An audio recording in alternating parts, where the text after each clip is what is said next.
Well, a friend of mine told me about a guy that had about 300 bottles for sale and he wanted $1 a piece, but I was supposedly going to have to buy all of them. But I knew there was going to be a bunch of junkers, so I went over there anyway, hoping he would sell me some of the better ones for a higher price. So I started taking them off the shelves and setting the ones aside I wanted. And he says, well, you know, those are going to be $3 each. And I said, well, that sounds reasonable to me. So there's a pal from Raleigh. Then this pinched in type bottle that's a Coca-Cola product. And it's from Lumberton, which I haven't seen this one before. Then just a D patent Coke, but it's from Aberdeen, which is relatively scarce. And then the Dixie. It's a reasonably good picture bottle from Fayetteville.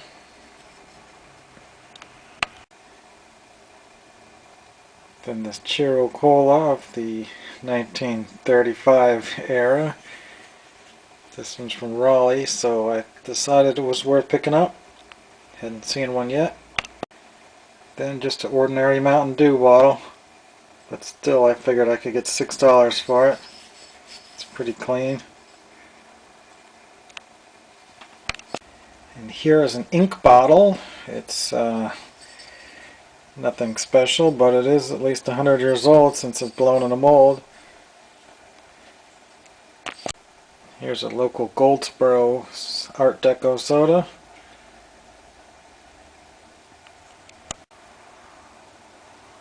And this one, the label's not that exciting, but the back label is actually more interesting. Just has a nice old-fashioned look to it. Another Mountain Dew bottle. I'm kind of surprised I bought this one. It's pretty filthy. Hopefully I can get $6 out of it. And here's one I've never seen before. He had 4 or 5 of these. I just thought it was a nice, interesting 2-cent deposit bottle. And the little 6.5 ounce 1959 Dr. Pepper. And this being a embossed Art Deco style amber bottle. The label is very faded, but it's pretty neat anyway. It's a local Selma bottle, one of the many Warleys. Here's another Warleys in a nice emerald green. I already have one of these, but for $3 I think it was a good deal. Then just another one of these, but it is very clean and very sharp, no case wear. And the type style of the city name is kind of unusually large. And then another type of Warleys, Art Deco style. Nice clean example, probably only worth $6, but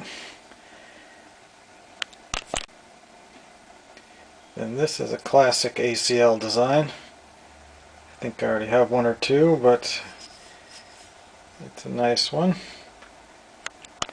Here is the only slug-plated tool top soda that he had. It's from South Carolina,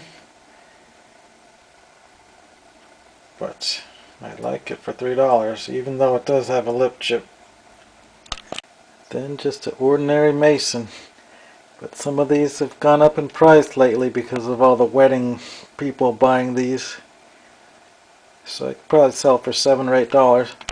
Here's another one. It's got the older sloped shoulder. The embossing is a little different. See the word Mason? It's hollow embossing. I don't recall ever seeing that variety before. And then of course, one of the really good bottles. A super clean, beautiful slug-plated milk bottle from the town near me for $3. That was definitely one of the best buys. And I believe this is also from Smithfield. Another slug-plated milk bottle. And yet another one. This one's from Nightdale. Don't know what it's worth, but I would say this is probably the best bottle of all of them. Then I picked this one up because of the lady image. Paint's kind of worn, but it is a North Carolina one from Chapel Hill, so it's got to be worth about $10 at least. Then I got one of these big amber Dad's root beers. Should be able to clean that up and sell it for at least $15.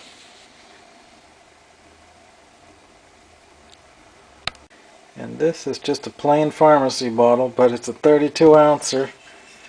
It's nice and clean. Could be 1890s. And then these Lysol bottles. I got two of these just because they're kind of unusual in this bigger size. And then a Warner.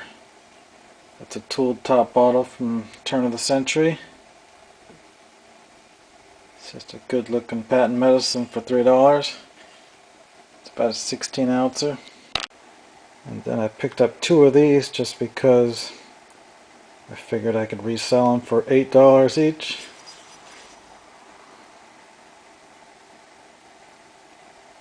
And then one of the 1920 patent dated Orange Crush bottles. If they have a town name on the bottom, then they're twice as good as if they're plain. This one's from the giant city of Durham, which isn't very good, but should be worth at least $6. Then here's another one of these Coca-Cola product bottles.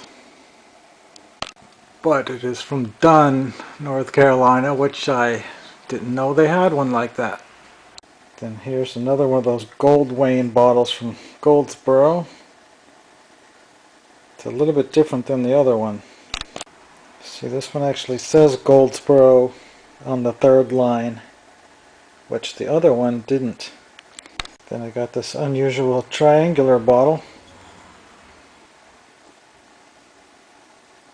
It's from the Calks company.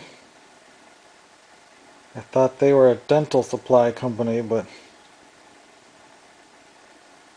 it's a pretty big bottle. It holds about 8 ounces.